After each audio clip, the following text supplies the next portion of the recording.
ജയ് മോഹൻജി. ഗുരുപാതയുടെ മറ്റൊരു experience sharing വീഡിയോയിലേക്ക് എല്ലാവർക്കും സ്വാഗതം.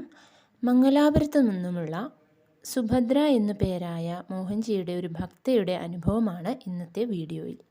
എനിക്കിപ്പോൾ പ്രായം 73. 51 വയസ്സായ മകനും കൂടെയുണ്ട്. വീട്ടുജോലികൾ ഒക്കെ വളരെ സാവധാനം മാത്രമേ ചെയ്യാൻ സാധിച്ചിരുന്നുള്ളൂ. അതുകൊണ്ട് തന്നെ ധ്യാനം പോലുള്ള ആധ്യാത്മിക സാധനകൾക്ക് അധികം സമയം മാറ്റിവെക്കാൻ സാധിച്ചിരുന്നില്ല. മകൻ്റെ മോശമായ ആരോഗ്യസ്ഥിതി എനിക്കെന്നും ഒരു ഉത്കണ്ഠ തന്നെ ആയിരുന്നു. 20 വയസ്സുവരെ മിടുക്കനായ ഒരു കുട്ടിയായിരുന്നു അവൻ. പഠനത്തിനും കായിക വിനോദങ്ങളിലും എന്നുവേണ്ട ഏർപ്പെടുന്ന എല്ലാറ്റിലും മുൻപിൽ. അവിചാരിതമായിട്ടായിരുന്നു കാര്യങ്ങൾ ആകെ മാറിമറിഞ്ഞത്. അവൻ മറൈൻ എഞ്ചിനീയറിങ്ങിന് ചേർന്ന് പഠിക്കുന്ന കാലം. ഒരു ദിവസം തികച്ചും സാധാരണമെന്ന് തോന്നുന്ന വിധത്തിൽ അവന് വന്ന ചെറിയ ഒരു പനിയിലൂടെയായിരുന്നു എല്ലാറ്റിനും തുടക്കം. ആ രാത്രി ഉണർന്നെഴുന്നേറ്റപ്പോൾ അവൻ ആകെ മാറിയിരുന്നു. ഓർമ്മകൾക്കൊക്കെ മങ്ങലേറ്റ പോലെ. അതുവരെ പഠിച്ചതൊന്നും തന്നെ ഓർമ്മയിലില്ല. ഒരു കാര്യത്തിലും ശ്രദ്ധയില്ലാതെ എന്തെല്ലാമോ പറയുന്നു. അവനല്ലാതായി മാറിയതുപോലെയായിരുന്നു അത്. പിന്നെ അങ്ങോട്ട് സമ്മർദ്ദത്തിൻ്റെ നാളുകളായിരുന്നു. ചെയ്യാത്ത ചികിത്സകളില്ല, പൂജാവിധികളില്ല. എന്നാൽ മകൻ്റെ സ്ഥിതിയിൽ കാര്യമായ മാറ്റങ്ങളുണ്ടാക്കാൻ ഇവയ്ക്കൊന്നും കഴിഞ്ഞില്ല എന്ന് തന്നെ പറയട്ടെ. എല്ലാം ഈശ്വരന് സമർപ്പിച്ച് ജീവിതം വീണ്ടും മുന്നോട്ട് പോയിക്കൊണ്ടേയിരുന്നു. പ്രായമേറും തോറും അധികം യാത്രകളൊന്നും ചെയ്യാൻ വയ്യാത്ത അവസ്ഥയായി എനിക്ക്. മകൻ്റെ സൈക്യാട്രിക് പരമായ ചികിത്സകൾ ഒരു ഭാഗത്ത്, മറ്റൊരു വശത്ത് എൻ്റെ കാലശേഷം അവൻ്റെ ഭാവിയെക്കുറിച്ചുള്ള ചിന്തകൾ. മനസ്സിന് സമാധാനം തീരെ ഇല്ലാതെയായി.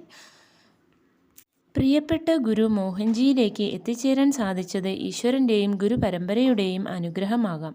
ഒരുപക്ഷെ പലവിധ പ്രതിസന്ധി ഘട്ടങ്ങളിലൂടെ കടന്നു വന്നത് ഗുരുപാദങ്ങളിൽ എത്തിച്ചേരാൻ വേണ്ടിയായിരുന്നു എന്ന് തോന്നിപ്പോകുന്നു. സായിബാബ അത്ഭുതധ്യാനം പരിശീലിച്ചു തുടങ്ങിയതോടെ ജീവിതത്തിൽ മാറ്റം കണ്ടു തുടങ്ങി. മോഹൻജിയുമായി കൂടുതൽ അടുക്കുവാൻ തുടങ്ങി. പതിവായി വെളുപ്പിന് 5 മണിക്ക് തന്നെ ആരുടെയും ഒരു അലാറത്തിൻ്റെ പോലും സഹായം കൂടാതെ ഉണർന്നെഴുന്നേൽക്കാനും ധ്യാനം ചെയ്യാനും എനിക്ക് സാധിക്കുന്നു എന്നത് എന്നിൽ ഒരു വലിയ മാറ്റത്തിന് തുടക്കമിട്ടു. മനസ്സിൻ്റെ ആധി കുറഞ്ഞു. ഗുരു കൂടെ ഉണ്ടെന്ന ചിന്ത മനസ്സിന് കൂടുതൽ ധൈര്യം പകർന്നു നൽകി. മോഹൻജിയിലൂടെ ബാബയിലേക്കും കൂടുതൽ അടുത്തു. ദിനം പ്രതി ശബ്ദത്തിലൂടെ മാത്രം ബന്ധപ്പെട്ടിരുന്ന ഗുരുവിനെ നേരിൽ കാണാനുള്ള ആഗ്രഹം എന്നിൽ മുളയിട്ടു. അങ്ങനെയിരിക്കെ ഒരു ഉച്ചമയക്കത്തിനിടയിൽ സായിബാബയെ സ്വപ്നത്തിൽ ദർശിക്കാനായി. ഉണർന്നെഴുന്നേറ്റ് ഫോൺ നോക്കിയപ്പോൾ ഒരു സഹോദരിയുടെ വാട്സപ്പ് സന്ദേശം ശ്രദ്ധയിൽപ്പെട്ടു. അവർ ഷിർദിയിൽ പോകുന്നുണ്ടെന്നും ആവശ്യമെങ്കിൽ വിലാസം അയച്ചു കൊടുത്താൽ ബാബയുടെ ഉധിപ്രസാദവും ഫോട്ടോയും അയച്ചു തരാം എന്നറിയിച്ചുകൊണ്ടുള്ള സന്ദേശമായിരുന്നു ഗ്രൂപ്പിൽ കണ്ടത്. പിന്നീട് അതെനിക്ക് ലഭിക്കുകയും ചെയ്തു. ഈ സംഭവം തികച്ചും മോഹൻജിയുടെ അനുഗ്രഹത്തിൻ്റെ ഒരു തെളിവായി തന്നെ തോന്നി. എങ്കിലും ഗുരുവിനെ നേരിൽ കാണണമെന്ന ആഗ്രഹം തീവ്രമായിക്കൊണ്ടേയിരുന്നു. നീണ്ട കാത്തിരിപ്പിനൊന്നും ഇടവരുത്താതെ തന്നെ ഗുരു എൻ്റെ ആഗ്രഹം സാധിപ്പിച്ചു തന്നു.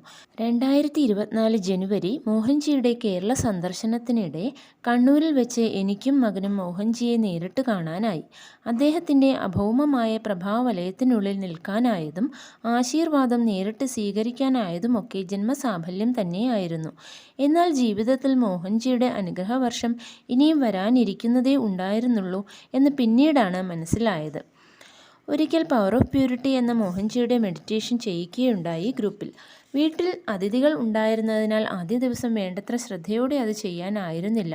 എന്നാൽ അടുത്ത ദിവസം മകന് ഭക്ഷണമൊക്കെ നൽകിയതിനു ശേഷം രാത്രി ഏകദേശം 9 മണിയോടെ ഞാൻ മെഡിറ്റേഷനായി ഇരുന്നു. 5 മിനിറ്റ് കഴിഞ്ഞതേയുള്ളൂ. മകൻ്റെ മുറിയിൽ നിന്നും വലിയ ഒരു വസ്തു വീണതുപോലെ തോന്നുന്ന ഒരു ശബ്ദം കേട്ടു. എന്തായാലും മെഡിറ്റേഷൻ കഴിഞ്ഞ് ചെന്ന് നോക്കാമെന്ന് കരുതി. പൊടുന്നനെ തന്നെ ഉച്ചത്തിലുള്ള ഒരു ചൂളം വിളി കേൾക്കുകയും ഒപ്പം തന്നെ മുറിയിൽ നിന്നും ആരോ പുറത്തേക്ക് പോകുന്നത് പോലെയുമായ ഒരു തോന്നലും ഉണ്ടായി.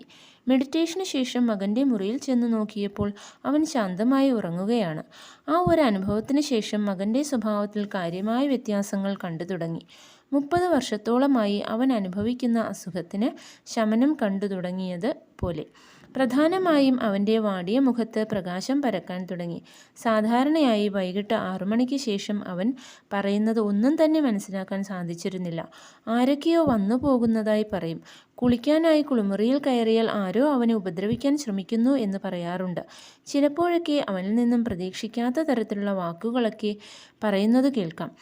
ഏതായാലും മുകളിൽ വിവരിച്ച സംഭവത്തിന് ശേഷം അവനിൽ നിന്നും ഇത്തരത്തിലുള്ള സംഭാഷണത്തിനൊക്കെ ഒരു അവസാനമായി. വർഷങ്ങളായി ഒരിടത്തു നിന്നും പരിഹാരം കിട്ടാതെയിരുന്ന അവൻ്റെ രോഗാവസ്ഥയ്ക്ക് മോഹൻജിയുടെ ഒറ്റ ദർശനത്താലും അനുഗ്രഹത്താലും പരിഹാരം കണ്ടു തുടങ്ങിയതു തന്നെ എന്നെ സംബന്ധിച്ചിടത്തോളം തീർത്തും അത്ഭുതാവഹമായിരുന്നു. ബാബയുടെയും മോഹൻജിയുടെയും അനുഗ്രഹത്താൽ അവനിൽ നിന്നും മങ്ങിപ്പോയ ഓർമ്മകൾ കൂടി തിരിച്ചു വന്നു. അവൻ പൂർണ്ണമായും സുഖം പ്രാപിക്കുമെന്ന വിശ്വാസത്തോടെ ഞാൻ കഴിയുന്നു. ഈ വർഷം ഉടുപ്പിയിൽ വെച്ച് ഒരിക്കൽ കൂടി മോഹൻജിയെ നേരിൽ കാണാനായതും മകനെ സംബന്ധിച്ചുണ്ടായ അനുഭവങ്ങളൊക്കെ ഗുരുവിനോട് പറയാനായതുമൊക്കെ നിസ്സീമമായ ഗുരുകാരുണ്യത്തിന് ഉദാഹരണങ്ങളായിരുന്നു. ഇനി അത് തിരിച്ചു വരില്ല എന്ന ഗുരുവിൻ്റെ വാക്കുകൾ മകനിൽ ഒരു നെഗറ്റീവ് എനർജി ഉണ്ടായിരുന്നു എന്ന എൻ്റെ സംശയത്തിനുള്ള ഉത്തരം കൂടിയായിരുന്നു.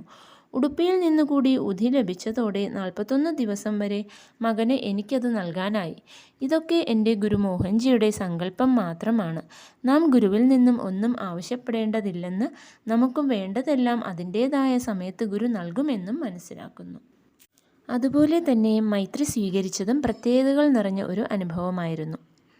ഗുരുവിൻ്റെ അനുഗ്രഹത്താൽ ദുഷ്കരമായ ഈ സംസാരസാഗരം നിഷ്പ്രയാസം കടക്കാൻ സാധിക്കും എന്ന തിരിച്ചറിവ് ഇന്നെനിക്കുണ്ട്. ഹൃദയം നിറഞ്ഞ സ്നേഹത്തോടെ ഗുരുവിനോടുള്ള നന്ദി ഞാനിവിടെ രേഖപ്പെടുത്തുന്നു. എല്ലാവർക്കും നന്ദി. നമസ്കാരം. ജയ് മോഹൻജി.